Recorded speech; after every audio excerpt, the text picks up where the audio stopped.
किस तरीके का, मतलब सही में फरमान ऐसे ऐसे हैं।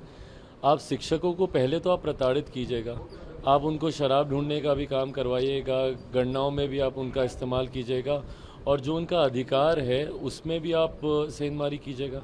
भाई छुट्टियां जो उनको मिलती हैं उसमें इस तरीके से उसमें कटौती करना, ये बदला लेने की भावना से किया जा रहा है क्या?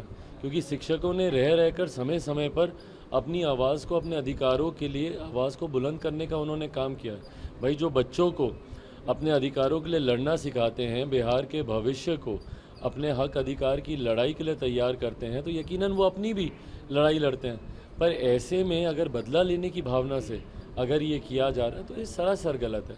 और इस तरीके से छुट्टी को कर्टेल कर देना, ये फरमान ही पूरी तरीके से गलत है। खड़ा हो रहा है कि सिर्फ हिंदुओं के त्यौहार की छुट्टियां काटी गई है, मुसलमानों की जो छुट्टियां थी वो एज इट इज रहने दी। भाई अब इसी को तो तुष्टीकरण की राजनीति बोलेंगे ना भाई।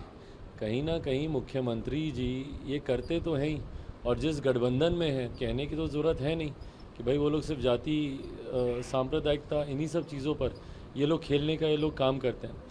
पर ऐसे में सिर्फ एक धर्म के त्योहारों को टारगेट कर कर, उसकी छुट्टियों को कर कर आप बांटने की राजनीति को बढ़ावा दे रहे हैं। और बिहार का सबसे बड़ा नुकसान इन्हीं चीज़ों ने किया, ये जात पात धर्म मज़हब की राजनीति कर कर कर। आज भी सत्ता में जो लोग बैठे हैं पिछले 33 सालों से, ये तमाम घटक दल जो इस गठबंधन में है, महागठबंधन में है, इन लोगों ने सिर्फ जाति और धर्म की राजनीति की है। और करते करते आज बिहार को बदहाली की कगार पर लाकर खड़ा कर दिया। ये लोग बिहार के लिए कोई विकास के कार्य इसलिए नहीं करते क्योंकि इनको पता है कि अपना वोट बैंक हम बना लेंगे, वोट बैंक के आधार पर, समीकरण के आधार पर हम लोग चुनाव लड़ते और जीतते रहेंगे, इसलिए विकास के कार्य करने की ज़रूरत नहीं है। यही कारण है कि बिहार आज की तारीख में फिसड्डी पिछड़े राज्यों में गिना जाता है। नीतीश जी ने कहा है कि कभी भी लोकसभा चुनाव हो सकते हैं, केंद्र सरकार कभी भी ये करा सकते हैं। क्या मोदी जी का डर है या ऐसे ही बोल रहे हैं? चुनाव का डर है उनको भाई, डरते हैं मेरे मुख्यमंत्री चुनाव से। और डरते हैं भाई जिन्होंने 18 साल से मुख्यमंत्री हैं पर पिछले 2 दशक में उन्होंने चुनाव नहीं लड़ा, जनता के बीच वो कभी गए नहीं। आखिरी बार कब उन्होंने चुनाव लड़ा शायद मेरी पीढ़ी को याद भी नहीं होगा। अगर मेरी जानकारी सही है तो संभवतः 2004 के आसपास उन्होंने चुनाव लड़ा था, उसमें भी 2 जगह से लड़े थे, 1 जगह से वो चुनाव हार गए थे। तो ऐसे में जो मुख्यमंत्री चुनाव लड़ने से डरते हों, उनको चुनाव का डर दिखेगा ही दिखेगा। इनको सपने में भी इनको चुनाव ही दिखते होंगे, सोते वक्त भी इनको चुनाव का ही इनको डर लगता होगा। और वो भी तब जब जिस गठबंधन का ये केंद्र बनना चाह रहे थे उसकी पेरीफेरी में भी अब ये नहीं दिख रहे हैं।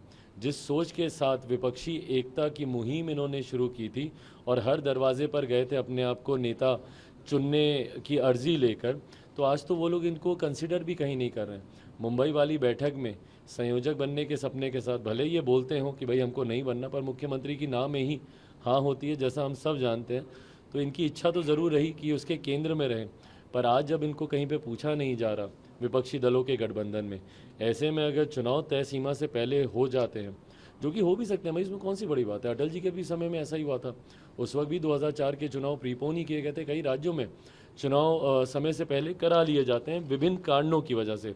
बहरहाल ये चुनाव आयोग को इस पर अंतिम फैसला लेना, बट अगर चुनाव पहले होते भी हैं तो उसमें इनको जो डर लग रहा है उस डर के कई कारण हैं, क्योंकि जनता के बीच जाने से मुख्यमंत्री डरते हैं। लालू जी ने कहा है कि प्रधानमंत्री की नैरेटिव पकड़ने वो बॉम्बे जा रहे हैं। क्या इस तरह का शब्द इस्तेमाल करना सही है प्रधानमंत्री? गलत है भाई, गलत है। इसीलिए पता है जनता का विश्वास ये लोग खोते जा रहे हैं। सिर्फ एक व्यक्ति का विरोध करना आपका विजन नहीं हो सकता। आज आप तीसरी बैठक करने जा रहे हैं, पहली बैठक में ही आपको कॉमन मिनिमम प्रोग्राम पे आपको चर्चा करनी चाहिए थी। भाई जब अलग अलग विचारधारा के लोग एक साथ आ रहे हैं, अलग अलग सिद्धांतों के लोग जब एक साथ आ रहे हैं, तो आपको साझा न्यूनतम कार्यक्रम पे सबसे पहले चर्चा करने की ज़रूरत थी ना। 3 बैठक हो गई, 3 बैठक में मोदी विरोध के अलावा इन लोगों ने किया क्या है? और मौजूदा प्रधानमंत्री जी का विरोध करना आपका विजन नहीं हो सकता। दूसरा, देश की जनता सिर्फ आपका समर्थन इसलिए करे क्योंकि आप मोदी जी का विरोध कर रहे हैं। भाई अगर आप महंगाई की बात करते हैं, अगर आप बेरोजगारी की बात करते हैं, तो आपका विजन क्या है? आप अपनी नीति भी तो बताइए। 3 बैठक हो गई है, 3 बैठक में आपसी विरोधाभासों के अलावा तो कुछ देखने को नहीं मिला। पटना की बैठक से दिल्ली के मुख्यमंत्री नाराज होकर जाते हैं, बेंगलुरु की बैठक से बिहार के हमारे मुख्यमंत्री नाराज होकर आ जाते हैं, मुंबई वाली बैठक में स्थानीय घटक दल के लोग जाएंगे कि नहीं शरद पवार जी, उसी पे ही प्रश्न चिन्ह बना हुआ है। तो ऐसे में जो गठबंधन एक दूसरे के साथ सहज नहीं हो, ईमानदार नहीं हो, उस गठबंधन को कभी देश की जनता स्वीकार नहीं करेगी।